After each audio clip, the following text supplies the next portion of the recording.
14장. 지도자의 결점 앞에서 내 심령의 참모습이 드러나다.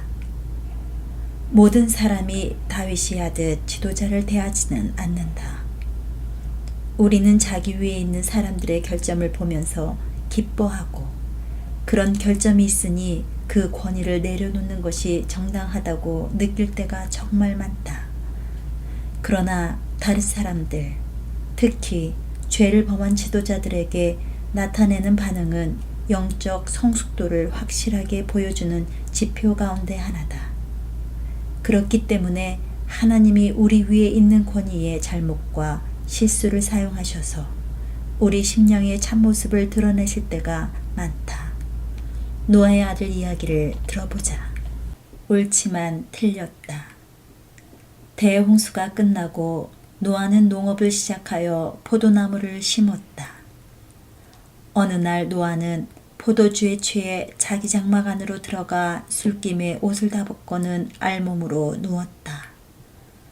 노아의 막내 아들 함이 아버지가 누워있는 장막에 들어갔다가 아버지의 벌거벗은 모습을 보고는 밖으로 나와 형 셈과 야벳에게 말했다. 다행히 식구들에게만 말했다. 아버지가 술이 떡이 돼서 홀라당 벗고 있다고 말했거나 더 심하게 떠벌렸을지도 모른다. 형제들에게 벌거벗은 영적 지도자를 보라고 종용했을지도 모른다. 그 이야기를 듣고서 셈과 야벳은 옷을 들고 고개를 돌린 채 뒷걸음으로 장막 안에 들어가 아버지의 하체를 덮었다.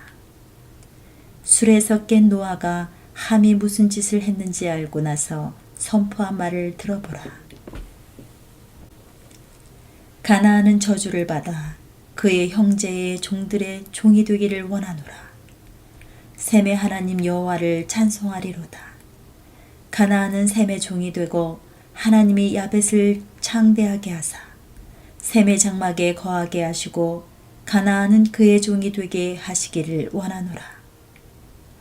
앞부분에서는 하나님의 권위에 불순종한 결과를 살펴보았다. 고의로 교역하는 이들에게는 저주가 임한다. 함은 이 진리를 어렵게 배웠다. 함은 하나님이 노아에게 위임하신 권위를 욕되게 했고 멸시했다. 그래서 그 후손에게 저주가 임했다. 재미있는 것은 술 취한 노아에게 어떤 일이 일어났는지에 대해서는 아무 기록도 없는데 잘못한 함에게는 혹독한 결과가 있었다는 점이다. 노아의 도덕적 실수는 세 아들에게는 시험이었고 각 사람의 심령이 그대로 드러났다. 한 아들은 반항심이 있고 어리석었다. 두 아들은 아버지를 공경하며 실수를 덮어줄 줄 알았다. 노아가 술 취한 것은 분명 훌륭한 본이 아니었지만 노아의 행동을 다루는 것은 하나님이 하실 일이지 그 아래 있는 이들이 할 일은 아니었다. 그것을 이해한 두 아들은 계속 아버지를 공경했다. 그러나 함은 그 일이 자기가 할 일이라고 여기고 아버지를 욕되고 수치스럽게 했다. 그리하여 아버지에게 임할 줄로 생각한 그 저주를 자기에게로 돌리고 말았다. 셈과 야벳은 아버지의 실수를 쳐다보지도 않았다. 아버지의 상태를 보거나 남들에게 보여줄 마음이 전혀 없었다. 그래서 아버지를 덮어주었다. 아버지의 위상을 공경하는 마음을 잃지 않았기에 아버지의 위신과 자신들의 심령을 보호했다. 그러나 함은 다분히 아버지의 지도력에 반기를 들려는 의도로 아버지를 조롱하고 욕되게 했다. 이것은 마음이 내키지 않을 때 아버지에게 순종하지 않을 구실이 되었다. 마음의 불복종이 도살인이라면 누구에게나 해당하는 사실이다. 그런 이들은 권위의 자격에 이의를 제기하면서 복종하지 않으려 한다. 마음에서 구속을 벗어버리는 것이다. 히브리서 11장에 나오는 하나님의 명예의 전당을 보면 하나님이 노아의 믿음과 순종은 자랑하시지만 함은 나오지 않는다. 함이 한 말은 맞지 않았나. 노아가 술 취해 벌거벗은 건 사실이 아닌가. 사실이다. 함이 보고한 내용은 100% 정확했다. 그러나 원리는 틀렸다. 함의 행동은 논리상으로는 정당하다. 본 것만 전했고 또한 사실이었다. 그러나 순종과 공경의 원리는 다르게 말한다. 셈과 야벳은 아버지를 공경했고 복을 받았다. 함처럼 지도자에 대해 정확하게 보고하지만 하나님이 보시기에는 잘못된 사람이 많다. 그런 이들은 다른 사람을 욕되게 하고 복을 잃는다. 어줍지 않은 자기 이해와 논리대로 산다. 다윗과 셈과 야벳의 마음이 없다. 사울이 완전히 몰락하자 다윗은 슬퍼하며 이렇게 선포했다. 이 일을 가드에도 알리지 말며 아스글론 거리에도 전파하지 말지어다.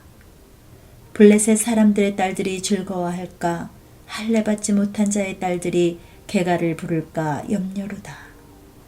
사울과 요나단이 생전에 사랑스럽고 아름다운 자이러니 죽을 때에도 서로 떠나지 아니하였도다. 그들은 독수리보다 빠르고 사자보다 강하였도다. 이스라엘 딸들아, 사울을 슬퍼하여 울지어다.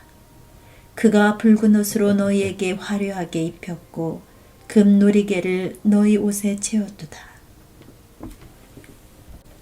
다윗은 이 지도자 때문에 혹독하게 고생했다.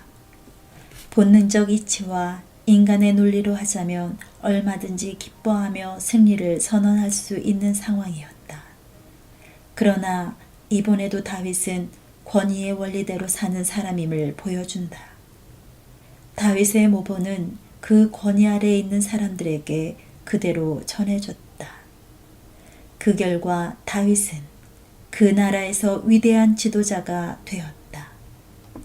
권위를 공경하는 사람은 큰 권위를 얻으며 존경을 받는다. 늘 하나님의 복을 받는다. 그러나 권위를 욕하거나 경시하는 이들은 결국 자신도 멸시를 받으며 그 결과 심판을 받는 씨앗을 뿌리는 셈이다. 심판을 자초하다. 위임된 권위를 다루시는 기본 말씀을 다시 살펴보자. 각 사람은 위에 있는 권세들에게 복종하라. 권세는 하나님으로부터 나지 않음이 없나니 모든 권세는 다 하나님께서 정하신 바라. 그러므로 권세를 거스르는 자는 하나님의 명을 거스름이니 거스르는 자들은 심판을 자취하리라. 권위를 거스르는 자들에게는 심판이 온다. 권위를 건드리는 것은 하나님을 건드리는 것이다. 나는 국제사역기관 2곳에서 일하면서 권위에 거역하는 이들에게는 예외 없이 심판이 임하는 모습을 보았다. 심판의 형태는 다양했지만 심판이 임하지 않은 적은 없었다. 이것은 직원들이 해임당할 때 특히 명백하게 드러났다. 아무리 지도자나 상황이 부당하더라도 지도자를 비난하거나 욕하거나 원한을 품은 사람들은 결국은 더 큰 어려움을 겪었다. 재정, 직장, 건강, 자녀, 부부 문제 등으로 고생했다.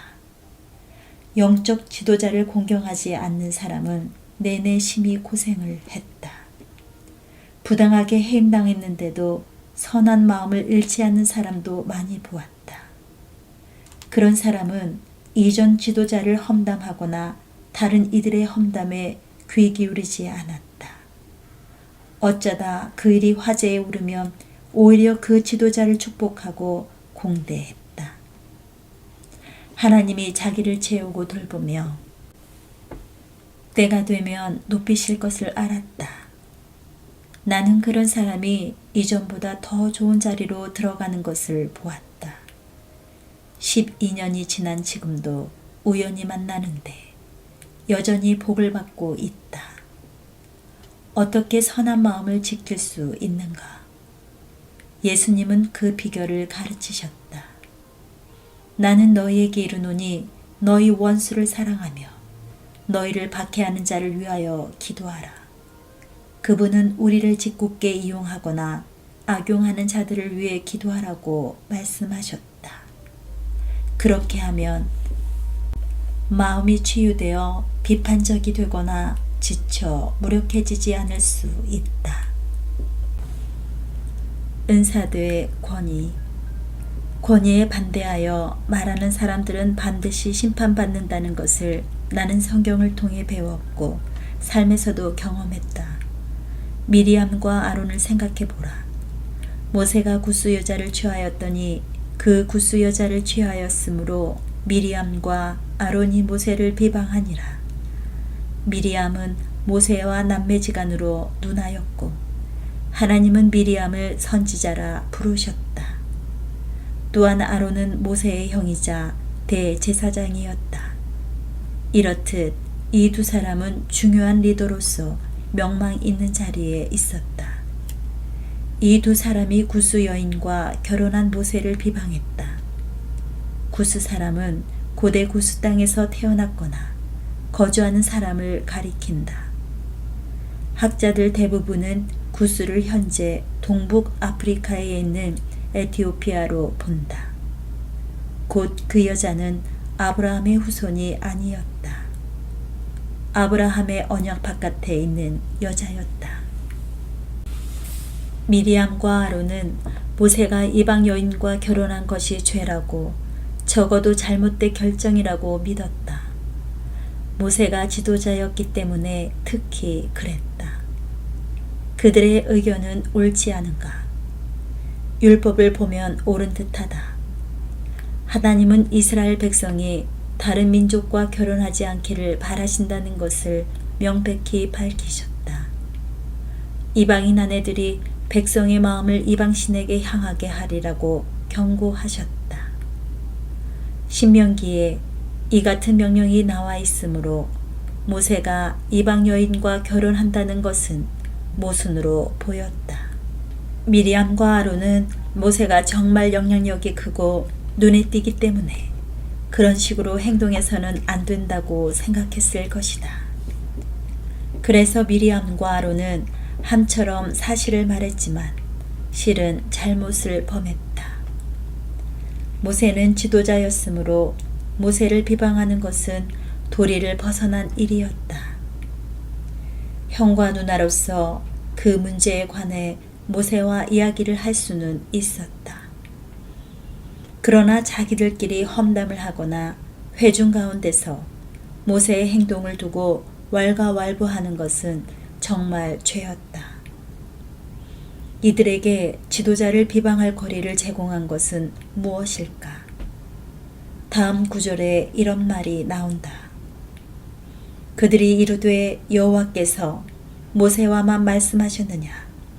우리와도 말씀하지 아니하셨느냐 하매 하나님이 그들과도 말씀하지 않으셨는가?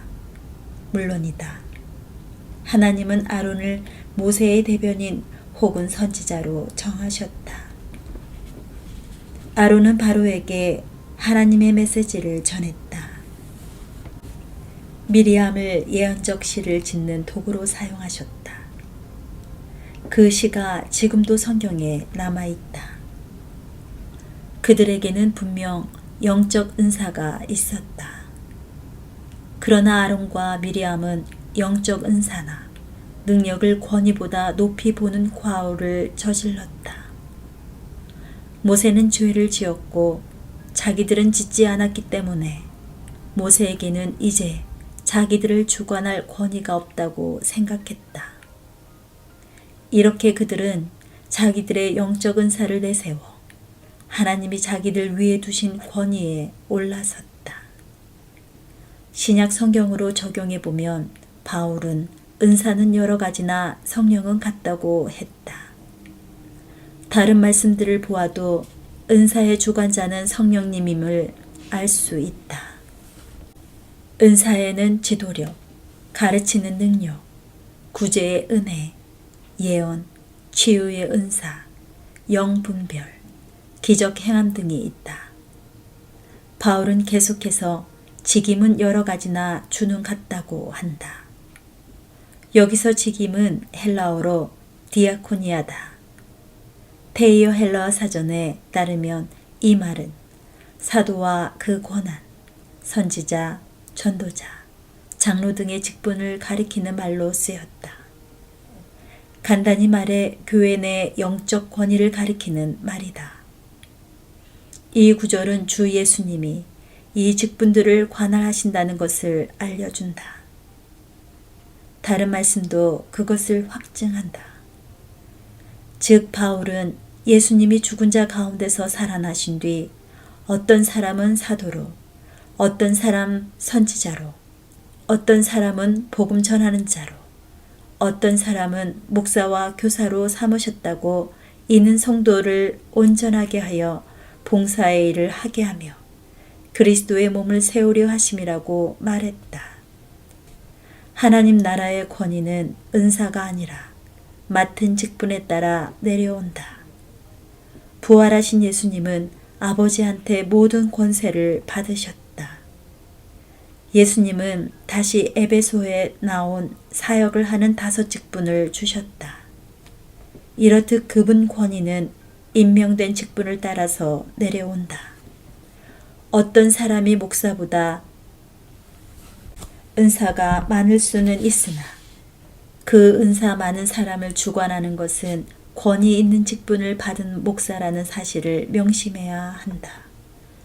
은사 많은 사람이 교만해질 때 얼마나 비극적인 일을 겪었는지 밤새도록 예를 들어줄 수도 있다. 설교와 가르침에 아주 많은 은사를 받은 한 부목사의 경우가 그러했다. 하나님의 은사가 그 목사의 삶에 명백히 나타났으므로 그가 인도하는 모임은 좌석이 모자랐다. 내내 서 있어야 하는데도 사람들이 몰렸다. 매주 그 목사가 인도하는 기도회에는 사람이 아주 많이 왔다. 인기가 높아질수록 그 목사는 교회의 기존 정책과 담임 목사를 비판하는 일을 서슴지 않았다. 그는 담임 목사의 정책이 성령의 역사를 제한하고 있다고 했고 그런 통찰을 사람들에게 알렸다.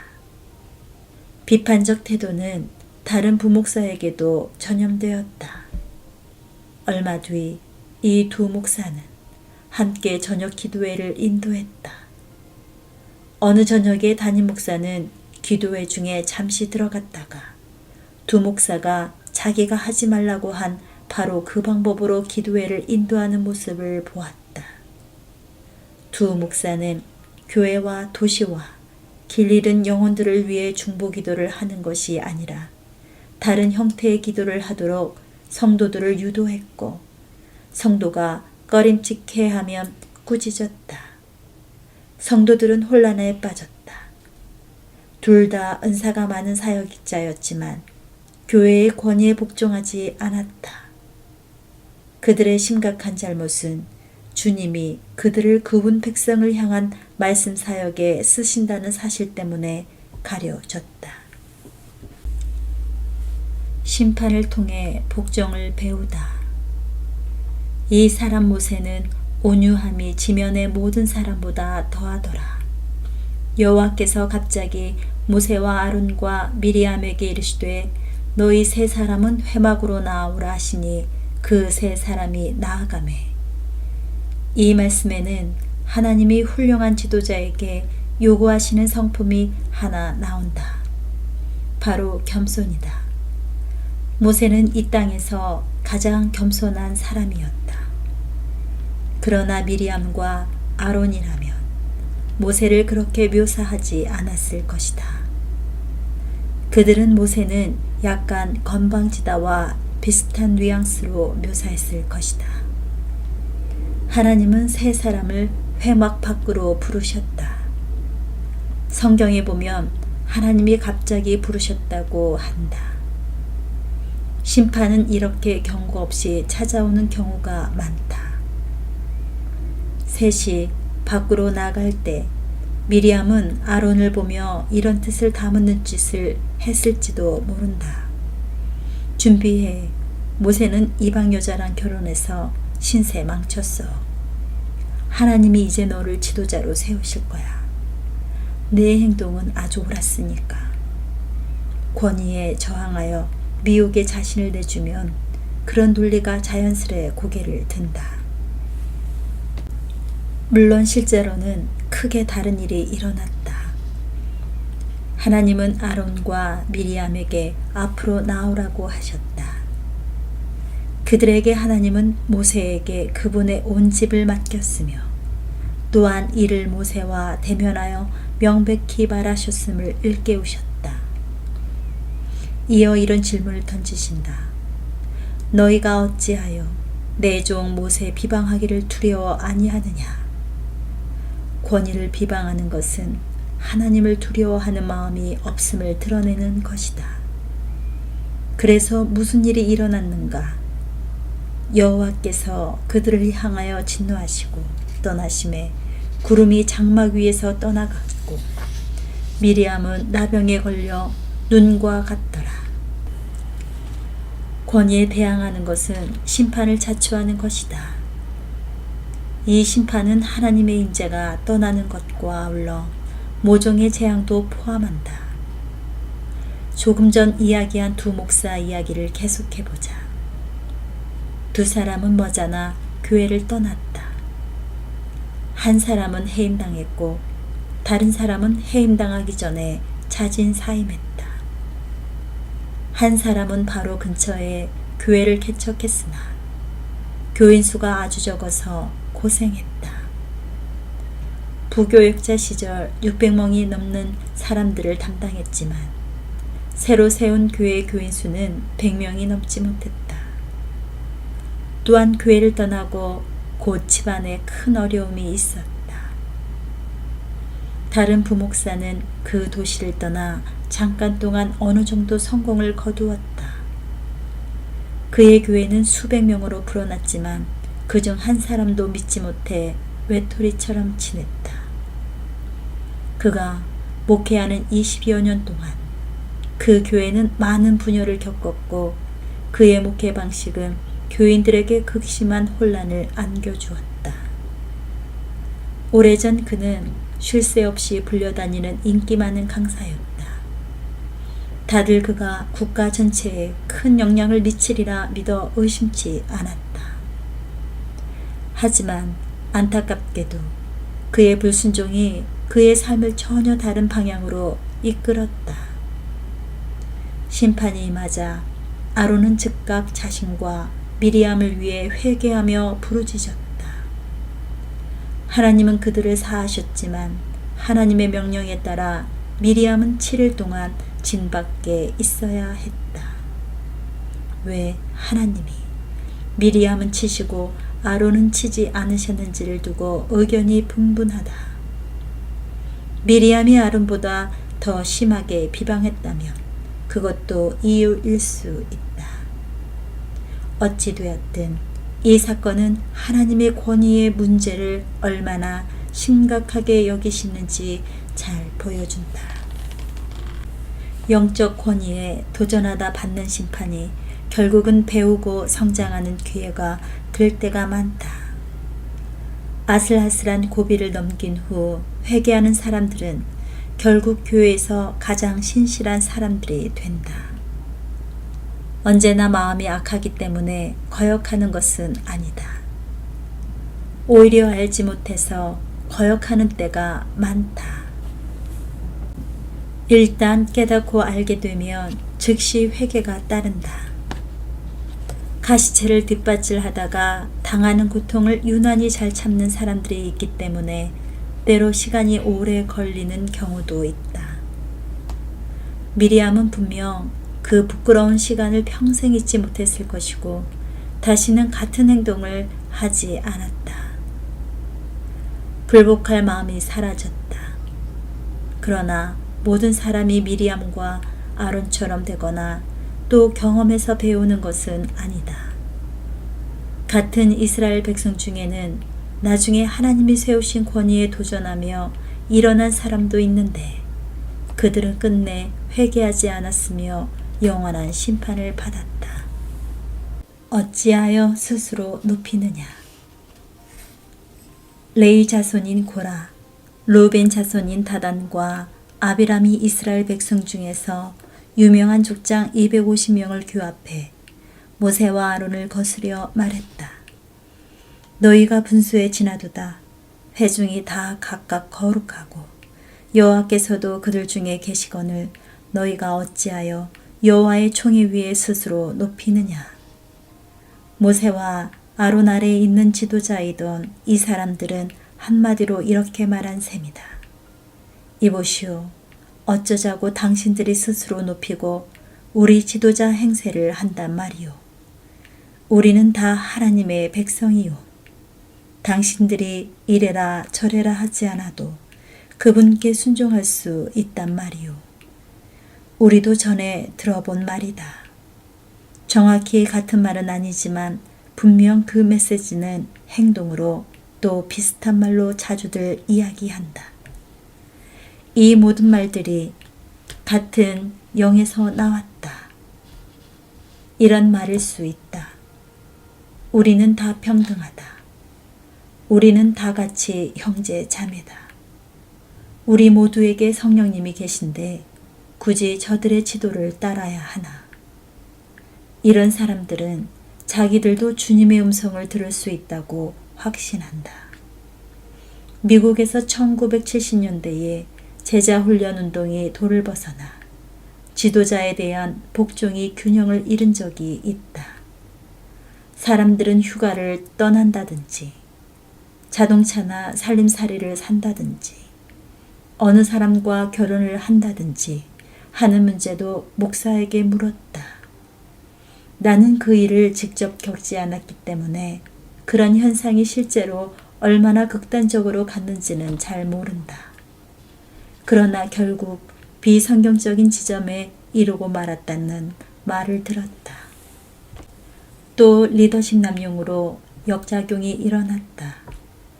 영적 권위 남용으로 사람들은 권위를 업신여기기에 이르렀다. 그 결과 극단적 무소속 교인을 양산하여 영적 뜨내기들이 이 교회 저 교회 이 교단 저 교단을 전전했다.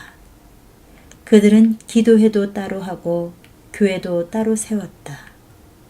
자기들이 복종할 만한 목사가 없어 보였기 때문이다. 이런 의식구조는 바울이 이 시대에 일어나리라 경고한 불법이라는 은밀한 세력에 유리하게 작용했다. 모세를 거스려 일어난 사람들은 직권을 남용하는 애굽의 왕 바로 아래에 있었다. 그런데 모세가 나타나 그들의 삶에 끼어들었다. 의미는 다르지만 모세의 권위도 그들 눈에는 똑같이 극단적인 권위로 보였다. 오히려 바로 밑에서 당한 것보다 더 큰 고생을 모세 아래서 겪기도 했다. 그들은 생각했을 것이다. 우리는 애굽에서 나왔고 바로는 무대에서 사라졌다. 모세는 자기 역할을 다했다.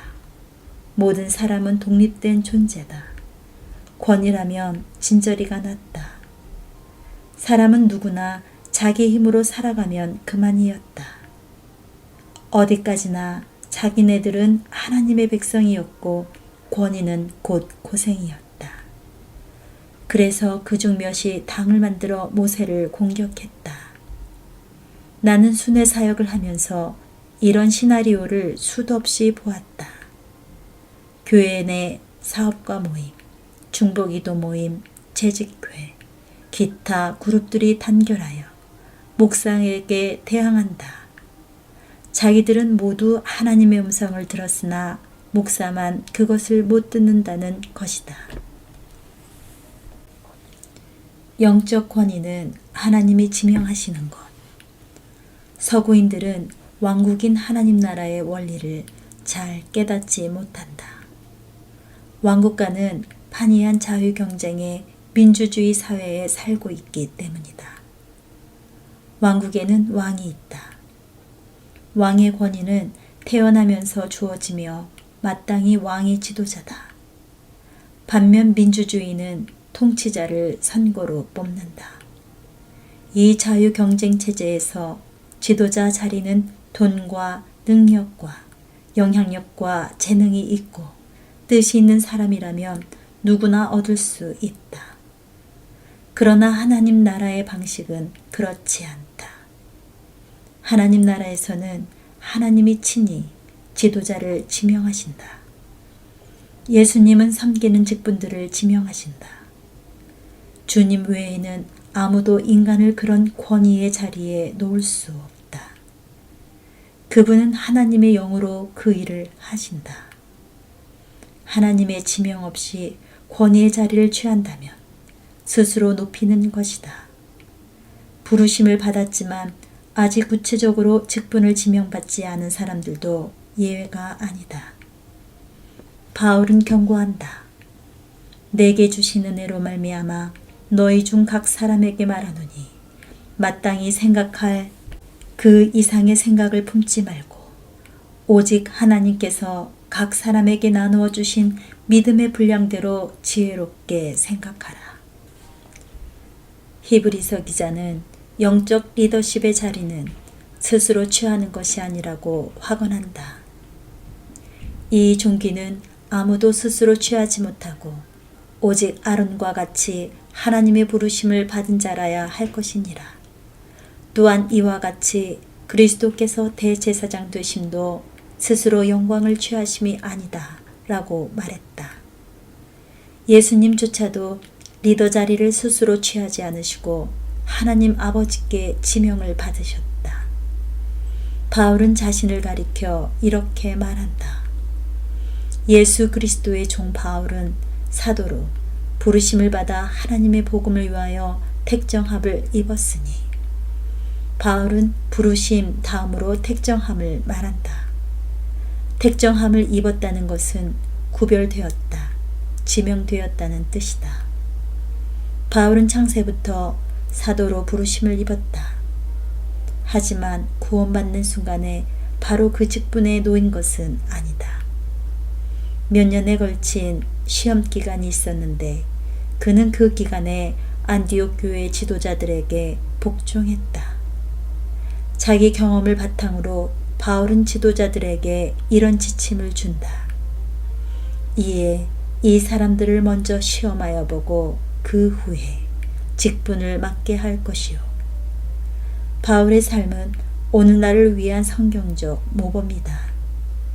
돕는 사역에서 충성도 시험을 통과한 후에야 바울은 교사 직분을 얻었다. 성경의 직분과 섬김의 자리에 대한 주님의 거룩한 질서가 나온다. 하나님이 교회 중에 몇을 세우셨으니 첫째는 사도요, 둘째는 선지자요, 셋째는 교사요, 그 다음은 능력을 행하는 자요, 그 다음은 돕는 것과. 바울은 돕는 부분뿐 아니라 교사 직분 시험도 치렀다. 하나님이 그분의 종들을 더 높은 직분으로 구별하시는 방식은 바울이 교사에서 사도로 승격되는 장면에 나타난다.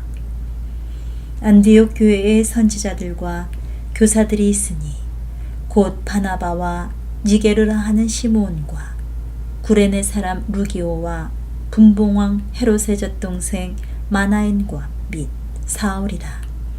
나중에 바울이 된 사울이 안디옥 교회 교사와 선지자 명단에 있다. 디모데후서 1장 12절을 보면 바울은 선지자가 아니라 교사였다. 사도행전 13장을 좀 더 읽어보면 이런 내용이 나온다. 주를 섬겨 금식할 때에 성령이 이르시되 내가 불러 시키는 일을 위하여 바나바와 사울을 따로 세우라 하시니 성령께서 따로 세우라 라고 말씀하신다. 때가 왔다. 일주일 전도 일주일 후도 아니고 바로 지금이다. 징명할 사람들과 시기를 모두 주님이 정하셨다. 바울은 오래전에 자기가 사도로 부름받았음을 알았다. 그는 다메섹 도상에서 주님을 만난 지 사흘 만에 계시받았다. 예수님은 오래전에 부르신 사람을 이제 따로 구별하셨다. 바울은 그 시점까지 자신을 높이지 않고 신실하게 섬겼다. 주님은 교회의 기존 리더십을 사용하셨다. 바울은 그 밑에서 신실하게 일했다.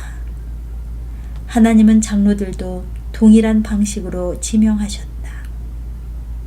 이에 금식하며 기도하고 두 사람에게 안수하여 보내니라. 두 사람이 성령의 보내심을 받아 가서 그들이 바울 일행을 보냈다는 대목에 유념해야 한다. 기존 지도자들이 바울과 바나바를 보냈다.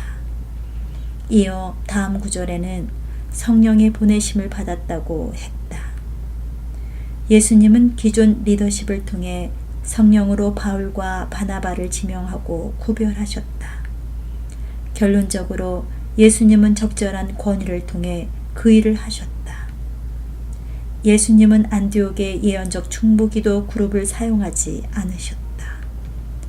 바울과 바나바를 바울이 복종한 적 없는 다른 도시 예언 모임이나 교회로 보내지도 않으셨다.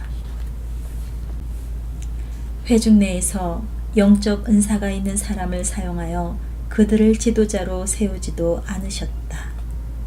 주님은 안디옥 교회를 통해 세우신 권위를 사용하셨다. 그래서 하나님은 아무에게나 경솔히 안수하지 말라고 경고하신다. 지도자들은 교회에서 섬기는 사람들이 신실한지 잘 살핀다. 그래서 하나님이 그들 마음에 누구누구를 지명하라고 말씀하실 때 지도자들은 그것이 주님의 지명임을 확실히 안다. 주님은 신약시대에 교회에서 이 같은 방법으로 사람들을 지도자로 세우셨다. 소명이 시기상조일 때 모세는 부르심을 입었고 일찍이 그것을 알았다. 나이가 40이 되매 그 형제 이스라엘 자손을 돌볼 생각이 나더니 한 사람이 원통한 일 당함을 보고 보호하여 압제받는 자를 위하여 원수를 갚아 애굽 사람을 쳐 죽이니라. 그는 그의 형제들이 하나님께서 자기의 손을 통하여 구원해 주시는 것을 깨달으리라고 생각하였으나 그들이 깨닫지 못하였더라. 이튿날 이스라엘 사람끼리 싸울 때에 모세가 와서 화해시키려 하여 이르되 너희는 형제인데 어찌 서로 해치느냐 하니 그 동물을 해치는 사람이 모세를 밀어뜨려 이르되 누가 너를 관리와 재판장으로 우리 위에 세웠느냐. 모세가 이끌어야 할 백성은 모세의 권위를 알아보지 못했다. 급기야 어떤 한 사람이 나중에 고라와 다단과 아비람이 한 말과 거의 똑같은 말을 소리 높여 외쳤다. 누가 너를 관리와 재판장으로 우리 위에 세웠느냐. 그러나 그 사람은 아무 징계도 받지 않았다. 아직 모세를 지명하시기 전이었기 때문이다. 모세의 마음에 소명은 있었으나 아직 하나님의 권위가 그 위에 머물지 않았다. 나중에 광야에서 백성이 모세에게 그렇게 악착같이 반항한 이유 가운데 하나는 실제로 모세 위에 머문 하나님의 권위를 보면서도 그 권위가 싫었기 때문이라고 생각한다. 백성이 모세가 아니라 하나님과 싸우는 것이라고 하신 하나님 말씀을 그래서 더 잘 이해할 수 있다. 오늘날도 그런 경우가 허다하다.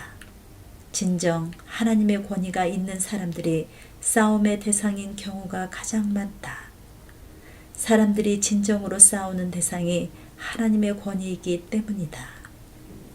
거역하면서도 섬긴다고 착각할 수 있다. 고라와 다단과 아비람이 모세를 대항할 당시 모세는 분명 지명받은 상태였고 모든 사람이 모세에게 권위가 있음을 알았다. 그러나 고라와 다단과 아비람은 자기 의에 빠져 자신을 지명하고 나서는 교만을 범했다. 그들의 논거는 미혹인 동시에 위험한 형태의 거역이었다. 그렇게 거역하면서도 그들은 여전히 자신들이 하나님을 섬긴다고 믿었다. 족장 250명은 자기들이 그저 모세와 아론에게 반항한다고 믿었을 뿐 그 반항이 하나님에게까지 미친다는 생각은 하지도 못했다.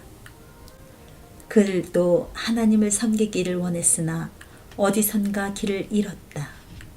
모세 위에 머무는 하나님의 권위가 눈에 들어오지 않았고 그것이 도화선이 되어 그들은 모세에게 도전했다. 이러한 일은 위험한 일이다. 타락한 루시퍼를 따르는 길이다. 죄악의 심판이 뒤따르기 때문이다. 그 사람들의 말을 들은 모세는 그 뒤에 있는 영을 알아차리고 바닥에 엎드린다. 모세는 변론하지 않는다. 하나님이 세우신 이들에게는 하나님의 마음이 있기에 애써 자기 직분을 입증하려 하지 않는다. 모세는 하나님을 친밀하게 알았고 따라서 하나님이 친히 그분이 지명하신 리더십을 확증하신다는 것을 알았다. 그래서 모세는 이렇게 말했다. 이스라엘의 하나님이 이스라엘 회중에서 너희를 구별하여 자기에게 가까이 하게 하사 여호와의 성막에서 봉사하게 하시며 회중 앞에 서서 그들을 대신하여 섬기게 하심이 너희에게 작은 일이겠느냐. 하나님이 너와 내 모든 형제 레위 자손으로 너와 함께 가까이 오게 하셨거늘 너희가 오히려 제사장의 직분을 구하느냐. 이를 위하여 너와 너의 무리가 다 모여서 여호와를 거스르는 도다. 그들은 자기들이 위임받은 것보다 더 많이 얻으려 하다가 본의 아니게 당을 지어 하나님을 대적하고 말았다. 하나님이 주시지 않은 권위를 구한 것이다. 모세는 거듭해서 레위 자손들아 너희가 너무 분수에 지나치느니라 라고 말했다. 그들이 고집을 꺾지 않으리라는 것이 분명해지자 하나님은 모세에게 지시하셨다. 회중에게 고라와 다단과 아비람의 장막 사방에서 떠나라 하라. 모세가 일어나 급히 다단과 아비람의 장막으로 가자 헌신된 이스라엘 장로들이 바짝 뒤쫓았다. 모세는 백성에게 말했다. 이 악인들의 장막에서 떠나고 그들의 물건은 아무것도 만지지 말라. 그들의 모든 죄 중에서 너희도 멸망할까 두려워하노라. 그리하여 온 백성이 고라와 다단과 아비람의 장막에서 나왔다. 그때 다단과 아비람은 아내와 자녀들과 함께 나와서 자기 장막문에 섰다. 모세가 말했다. 여호와께서 나를 보내사 이 모든 일을 행하게 하신 것이요 나의 의미로 함이 아닌 줄을 이 일로 말미암아 알리라.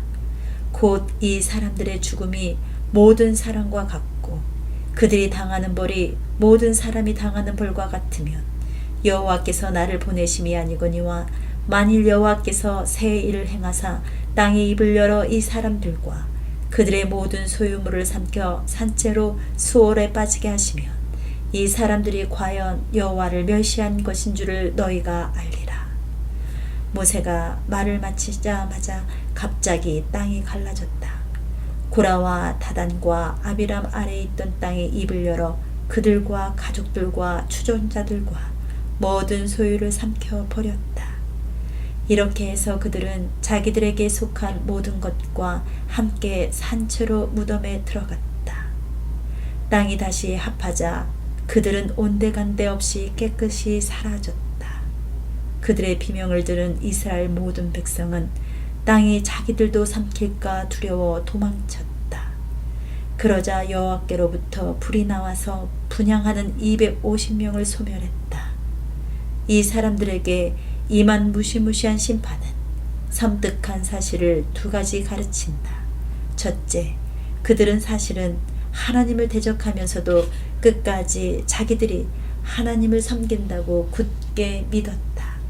둘째, 신약 성경에서 유다는 마지막 때에 교회에도 비슷한 사람들이 있을 것이라 경고했다. 그러한데 꿈꾸는 이 사람들도 그와 같이 육체를 더럽히며 권위를 업신여기며 영광을 비방하는도다. 이어 유다는 화 있을진저 이 사람들이여 고라의 패역을 따라 멸망을 받았도다 했다. 거역도 전염된다. 민수기 16장에는 두 개의 반역 사건이 기록되어 있다. 고라와 다단과 아비람과 족장 250명의 반역이 첫째 반역이다.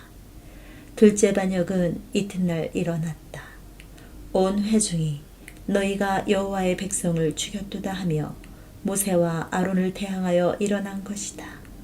전날 사건을 보고 두려웠던 것은 이해할 수 있지만 그것을 모세 탓으로 돌리며 화를 낸 것은 잘못이었다. 고라 일행의 반역이 영향력이 정말 막강했기에 회중은 땅이 교만한 자들을 삼키는 것을 보면서도 반역이 얼마나 무서운 일인지 깨닫지 못했다. 이렇게 반역이 위세를 떨치며 확산되는 비슷한 사건들은 현 시대에도 많이 보인다. 회중이 모세와 아론을 대적하자 하나님은 진노하신다. 하나님은 이스라엘 회중을 모두 멸하려 하셨으나 모세와 아론이 백성을 위해 중보했다. 그 결과 민족은 보존되었지만 연병이 시작되어 14,700명이 목숨을 잃었다. 전날 죽은 사람들과 비교할 수 없을 정도로 많은 사람이 죽었다. 이 시대 하나님의 백성에게도 경고한다. 거역은 전염되며 죽음을 몰고 온다. 성경은 하나님이 거역을 미워한다고 분명히 말한다.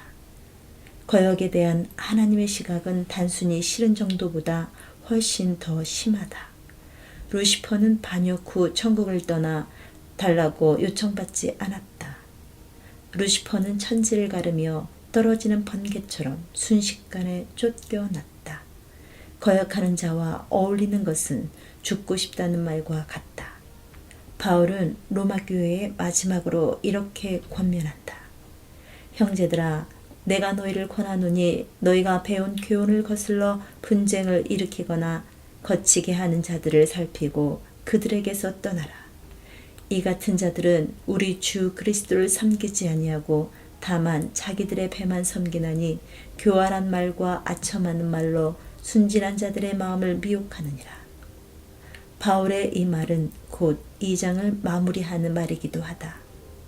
이 메시지에 모든 이가 감동하지 않을 수 있다는 것은 나도 인정한다. 하지만 이 메시지는 생명을 살릴 수 있다.